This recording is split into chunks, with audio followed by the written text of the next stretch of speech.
What's up, Droners? Brennan Edwards here with Dronr Tech, brought to you by RemotePilot101.com. And we have a special treat for you today, another interview, this time with a friend of mine who I've had the honor to work with, who has flown in everywhere for pretty much everything as a professional drone cinematographer. This guy is a senior to me when it comes to drone cinematography because he's been doing it longer than me. Yeah, I'm saying it.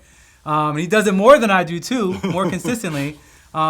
We have Trevor. What's up, Trevor? Hey, how you doing, Brian? Great to see you, man. Hear you, and thanks for having me.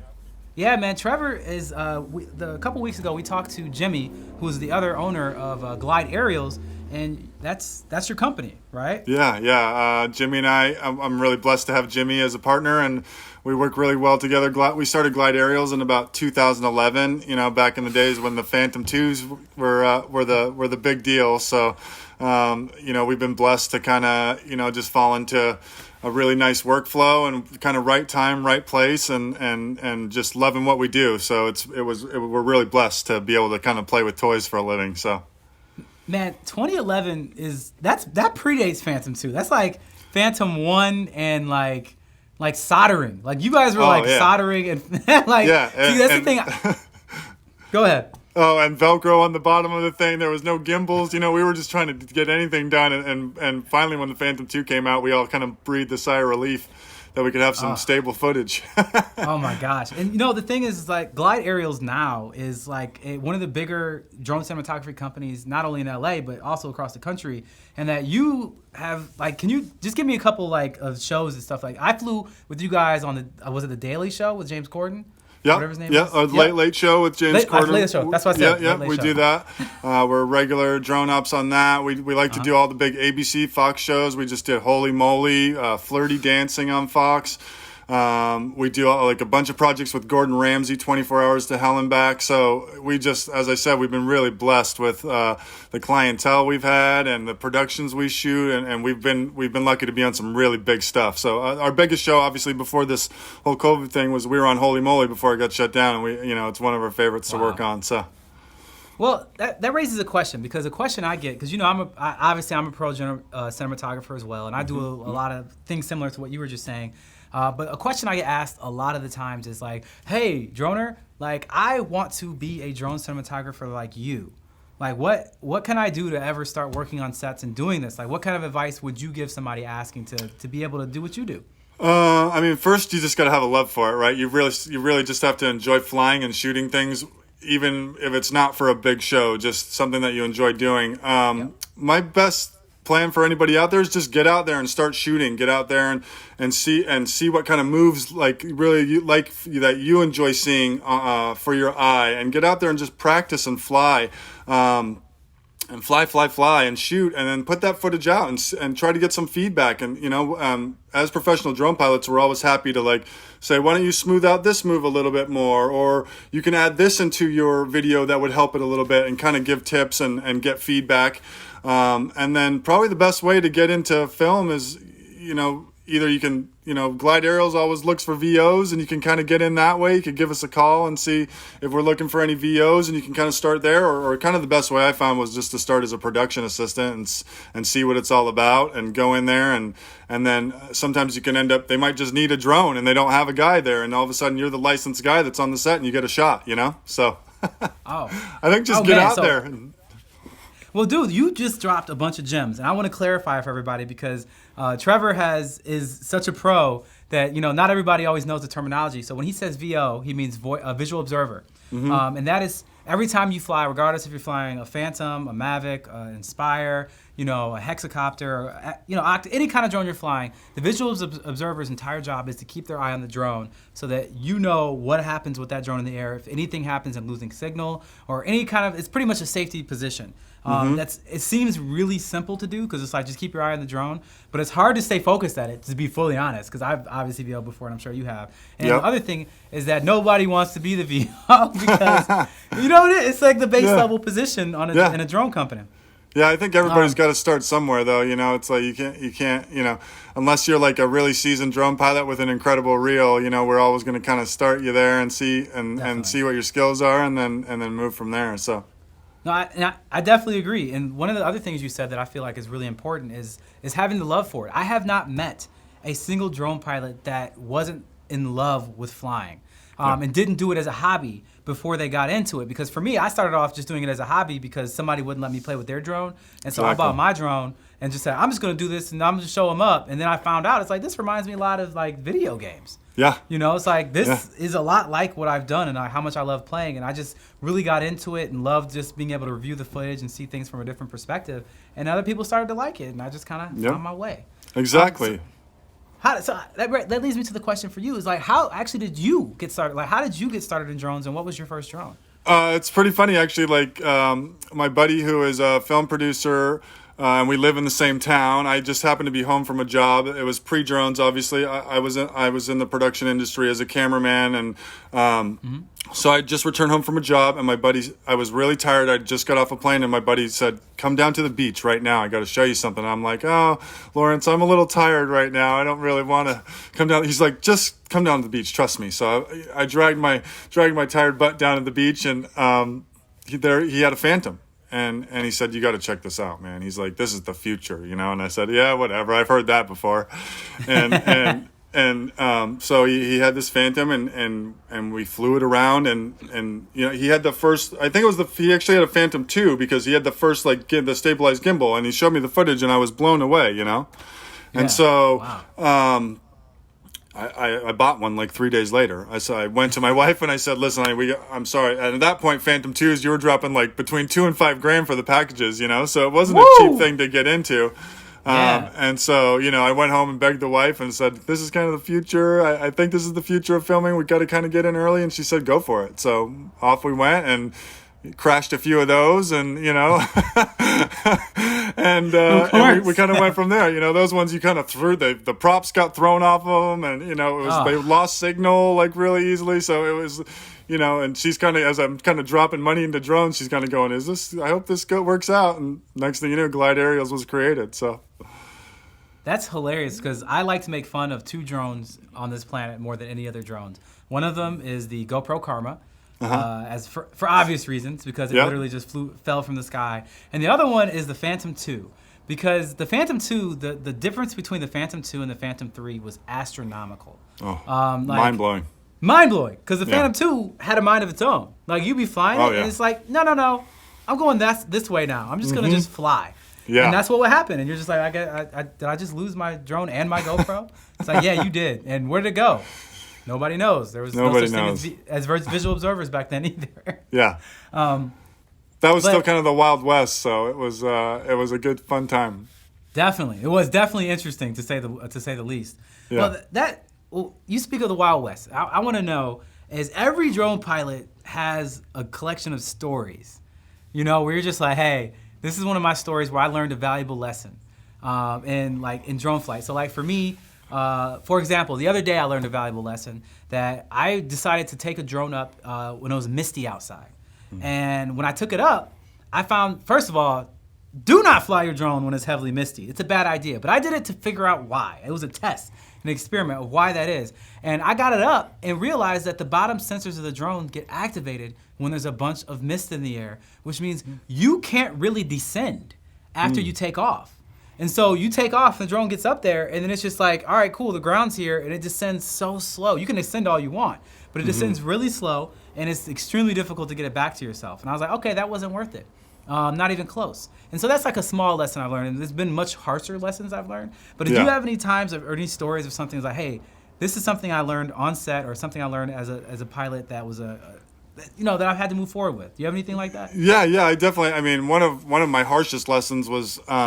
Not recently, but within the last couple of years, we got booked on a really big HBO show.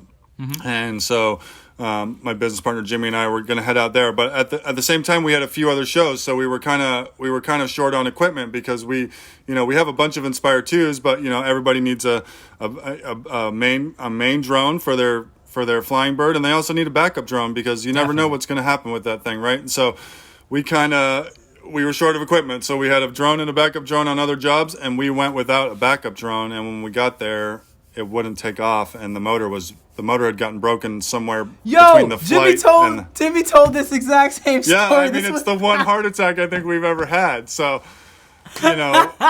all I can say is when you have a big client going, okay, we're ready to go shoot now, and you got to kind of say, listen, we've had an incident and I don't have a backup with me. So luckily in that incident I think we were in Idaho or somewhere in middle America, close enough to a major city. We ended up finding a backup drone through another guy that came in and kind of saved the day for us. So, but it ended up costing us a bunch of money because we had to rent this drone. I bet it did. Yeah. So, I mean, all I can say, like my biggest thing as a drone op is have your equipment and have a backup always, because the most embarrassing moment can be the one when you tell your client, "I'm sorry, I can't fly for you today." Definitely. Well, Yeah. that raises that's interesting, because that's really good advice. Is always to have some kind of redundancy when you're flying. If you look at like actual aviation pilots and anybody like helicopters, anything like that, there's always a system of redundancy. And with drones, unfortunately, a lot of the times it kind of has to be a second drone. Even on the Inspire 2, it has 2 batteries just so that in case one of the batteries fails, which does happen, then you still can get the drone down safely. Speaking of which, I have 2 interesting questions for you, and they're kind of similar. But one of them is, what is your favorite drone? And also, the second question is, what would you say is the industry standard drone and why? I have to say right now our favorite drone is Inspire 2. It's definitely our workhorse. We have the heavy lifters, but we've found over the years, kind of as Inspire 2 has improved its camera platform, that the client seems to like the ease and ability of us to be able to get the Inspire 2 up quickly and throw it into the back of a car and move on and move fast, which, as you know, in production is the number one kind of thing. It's like time is money. So definitely, I think the Inspire 2 with the X7 setup right now, we're on the Sundance controllers with the patch antennas, and we found Crystal Skies? Actually, we found that we like the iPads better than the Crystal Skies. Thank you. Okay, I'll get in arguments about that. They're more efficient. They don't freeze up like the Crystal. The Crystal Skies crash a little too much for us, so we've kind of moved on. And they're hard to use the touchscreen, right? Yeah, I'm right with you on this one, sir. Save your money on that one. Spend your $200-300 on an iPad and save your $700 on your 7-inch high brightness Crystal Sky, because the iPad's much more efficient. So that's definitely our favorite bird. We have a bunch of them that we are send all over the place. So we definitely. I'm sorry. What was the second question again? So you kind of answered both of them in one, but I'm going to make you answer one of them separately and say, outside of the Inspire 2, what would you say is your favorite drone? Just outside like a personal drone. Outside of the Inspire 2? When you travel outside of work. I got to say, I've really been loving the little CineWhoop Squirt version 2 that we've been flying around right now. Ooh, it's really? And we're starting a new division, a CineWhoop division. We want to, everybody wants the high-speed, close, acrobatic type of stuff right now. So Jimmy and I have been playing with those. And just to put those goggles on and go into a whole other world where you're going that fast, it kind of takes me out of my real slow, smooth, kind of buttery, get those butter shots to just like zinging through trees. And so we've really been having fun with those. But as far as a cinematic drone, I'd say the Mavic Pro 2 has got to be in the pocket, as far as a smaller, just something to grab and go and, shoot whatever you want on it. Mavic Pro 2 has been great as well. But I'm having a lot of fun with the CineWhoops right now. That's awesome. I have a CineWhoop too, actually. It was given to me by my friend David, who works with Newbie Drone, and he just kept giving me all these tiny CineWhoops just to play with, and they are so intense. Yeah. Because you put it in full acro mode, and it's just like it's having to relearn how to fly again, which is kind of like falling in love with flying. And that's kind of the fun of it. Like, every stick is a different direction now, so you're retraining yourself, and Jimmy and I have just been zipping around with this thing and just having a blast. So. Well, look, I don't want to hold you up for too long, but there is a really important question, one more last question that's really important for me. That's a huge debate in the drone community, as I'm sure you know. Yeah. Are you a thumber or are you a pincher? I'm a thumber. Thank you. Yes. Oh, my gosh. That's a good choice. I'm a thumber. Why do you have a different, why are you thumbing instead of pinching? I just find I have a little more control with the thumb. It allows me to feather it a little bit more. As far as with gimbal control, it's all about being smooth and steady, and I find I just have a little more control with my thumb. And then I'm able to and when I'm flying, I'm able to feather it into those really slow kind of flight zones where it becomes really cinematic, and we like that speed. So I'm a thumb guy. Thank you. What about you? I'm a thumber. Like you're a thumb guy too. All day. I'm a thumber. Right, definitely. Because like Wolfgang, right? Wolfgang Weber, the other drone pilot. we he's fly a with him pincher. a lot. He's a yes, pincher. he's a great drone pilot, but he would be so much better if he could just understand. Shout out, that Wolfgang. We're going to get you to become a thumber, Wolfgang. Yeah, if you're watching, buddy. All right. Oh, that guy. And he's been flying FPV lately, too, and he keeps just texting me, talking junk about how he can outfly me. So we'll see, Wolfgang. We will see. I think maybe we should all get together and see, and we'll put it to the test. We'll get Wolfgang and you and I out in the park, and Jimmy's actually much better than it. He's had a little more time with it than I have, and I have to give it to him. Like any Cine Whoop job is going to him at this point, but I'm trying to catch up to him. Are you using, I know I'm asking, now you got me curious. Are you using any of the flight simulators to practice instead of just flying all the time? Yeah, we're using that, what is it, the DRL Race League. I think it's on Stream or, but Steam? we found, on Steam, yeah, sorry. That we found that one's like the closest one, and like as when we were building it, Jimmy kind of got on that one, and he's like, this is the one I think that, and so he's kind of gone through those and found that the DRL one was kind of the best on Steam.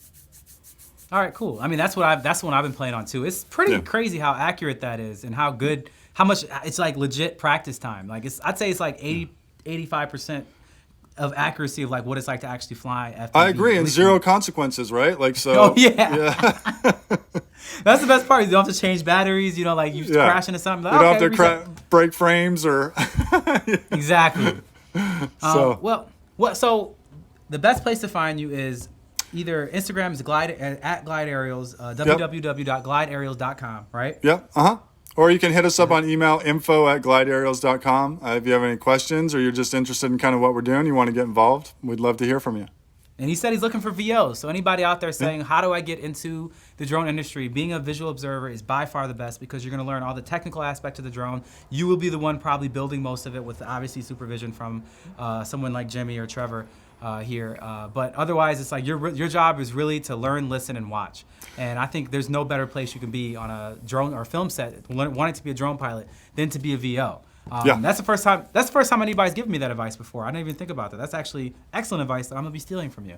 Yeah, I mean, I think if you've never been on a professional film set, it's no joke, and there's a lot of etiquette that goes on the film set that you may not know, and I think the best way to learn is just to get out there and as you said, just you're there to watch and listen and observe, and you can really learn a lot really quickly.